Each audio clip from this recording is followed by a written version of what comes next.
What is up, everybody? This is Lyle, No Hippie Trucking and Transportation. I'm coming at you from just outside the Millennium Building at Prime Inc. Springfield Terminal. Figured I'd jump on here right quick. It's been a while since I did a video. And I'm doing this video for a couple reasons. I have a guy that came over to Prime. He's going through orientation and he was asking about the emergency fund. Should he have one? Not. That's going to be a personal decision. And there was a video somebody posted and they were taking shots at me.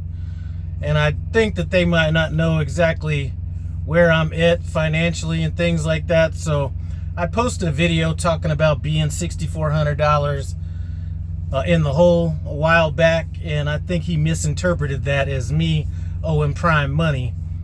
So I wanted to kind of go into that. Now, as far as emergency fund goes, you know, have it with Prime. Have it outside of Prime, just have one.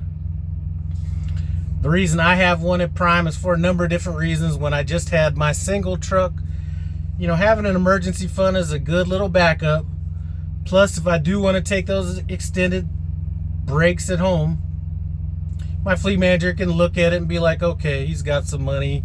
We ain't going to worry about him taking all this time off, stuff like that. And the E-Fund has been where all the down payments have come from the trucks that I've got through Success Leasing. So that's one of the reasons I did it as a solo driver. Now, one of the reasons or just having the one single truck. Now, one of the reasons that I have the emergency fund with the 3 trucks is that I pay my driver bonuses out of that E-Fund. So all trucks, 20 cents a mile, if there's any profit made on that truck that week, goes into that emergency fund, and then I pay them out of that. Now, when I did that video and I said I was $6,400 in the hole, that was $6,400 in the hole, or $6,400 in the hole on paper. I still had an emergency fund in excess of $20,000, even though I just put down $10,000 on the 3rd truck. I decided to go in the hole rather than pay it out of my E-Fund because I like to have that E-Fund always growing. And I'm able to work myself out of the hole because I'm not necessarily worried about having a paycheck every single week. You know, I'm not financially strapped to that degree where I need to have constant pay coming in. So in those cases, if it's cool with my fleet manager, I'll just work my way out of the hole. Money's money, however you break it out. I just like to have that larger balance sitting there in case a real emergency happens, or, you know, like I said, pay out these driver bonuses, things like that. So, you know, there is a theory out there, and I don't know how true it is. I really don't care, where they say if you're in the hole, the fleet managers work harder to get you out of it. I don't necessarily agree with that, but as long as that option's available, that's what I do. So, you know, I'm not sure if anybody else had this had the wrong impression that I was in the hole, because he went in on me. He was trying to act like my taxes aren't being paid and I'm doing it all wrong and all this kind of stuff. And, you know, really, and not just me, a lot of people out there, if we were to show you what these emergency funds are, you would understand that that is certainly not the case. But that's how I choose to do it. Now, just because I choose to do it that way doesn't mean that's the way that everybody should do it out there. It just seems to be what works for me. So just like I tell everybody when it comes down to any aspect in trucking, do what makes you feel comfortable. But I also want to say, don't take shots at the wrong target and try to make an example out of somebody that's pretty much where a lot of people would like to be. You know, that kind of irritated me a little bit, to be honest with you, because he kind of went in on me without knowing. I think he might be a casual viewer, maybe caught a video here and a video there and didn't really know how I roll financially. But And I'm gonna tell you that really did kind of piss me off. But anyway, and I think one of the questions he had was, how do you get $6,400 in the hole? You know, there's a number of different ways that you can get there. Maybe not as a solo driver, because you know what? As a solo driver, you're just dealing with or not solo driver, one truck. You know, if you're just operating one truck, then you have one truck problems. If you have 3 trucks, then you got 3 truck problems. So the reason I got $6,400 in the hole was, you know, I just taken off an extended break at home, came up to the terminal to get that 3rd truck.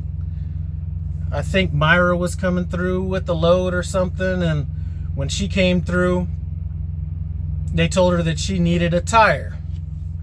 So I went and took a look at it, and she had just got a tire. She had it wasn't a blowout, but she got a flat tire on the highway. So they Road Assist sent somebody out there to put a brand new tire on that one axle. And when I looked at it, not being cheap, because I actually have the money, I put all new 3 new tires on the truck rather than just replacing the one that they were talking about. So I decided to do that. That's like, you know, 3 drive tires. I think that was like $3,500, whatever that is. Then at that time, I'd already signed the lease. All 3 trucks were sitting at the terminal at the same time. So it doesn't take a long time for that stuff to add up. Now, what I could have done was just, you know what, transferred the money out of my e-fund, boom, knocked out that $6,400 and gone that route. But because I live so financially frugal, I don't need to have a paycheck every week or every month or maybe even a half a year. So I decided that was the route I was going to go. So, you know, hopefully that, you know, if anybody's watching that made a video about this is watching, they understand that, you know, I may not have the best business acumen in the world, but I think I do all right as far as my operations under Prime Inc. So that did piss me off, though. I'm gonna just tell you that right now.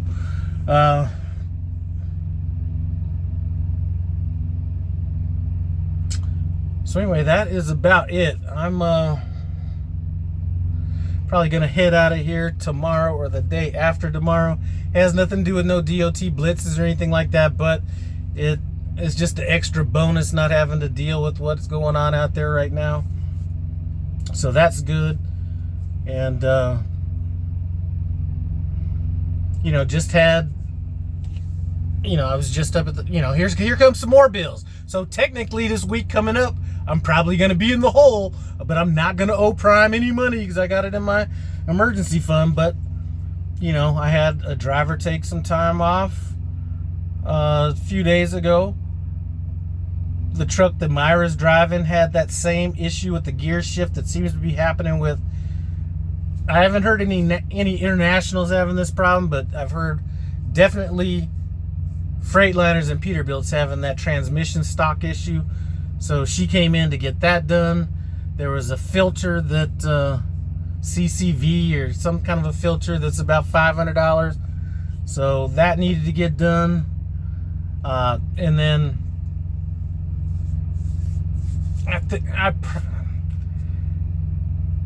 I'm not exactly sure how it's going to shake out, but I'm sure that it's going to be a negative settlement. But like I said,